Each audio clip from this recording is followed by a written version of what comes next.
Lorry driver నుంచి 10 కోట్ల విజేతగా అదృష్టగాథ. ఒక చిన్న టికెట్, కానీ అది తెచ్చింది ఒక పెద్ద అదృష్టం. హర్యానా రాష్ట్రంలోని సిర్సా జిల్లాకు చెందిన ఒక సాధారణ లారీ డ్రైవర్ పృథ్వీ సింగ్ తన జీవితాన్ని మార్చేసే అదృష్టాన్ని అందుకున్నాడు. కేవలం 500 విలువైన లాటరీ టికెట్తో అతను గెలుచుకున్నాడు మొత్తం 10 కోట్లు. పంజాబ్కి చెందిన 30 ఏళ్ల పృథ్వీ సింగ్కు అదృష్టం వరించింది.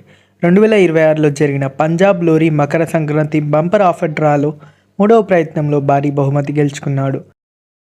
ఈ వార్త బయటికి రాగానే అతని గ్రామం మొత్తం ఆనందంతో ఉప్పొంగిపోయింది.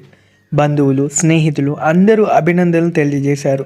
ఇలాంటి ఘటనలు మనకు చెబుతున్నాయి ఒకటే: అదృష్టం ఎప్పుడు ఎవరికి ఏ రూపంలో వస్తుందో చెప్పలేం, కానీ ఒక చిన్న ప్రయత్నం కొన్నిసార్లు జీవితాన్ని పూర్తిగా మార్చేస్తుంది.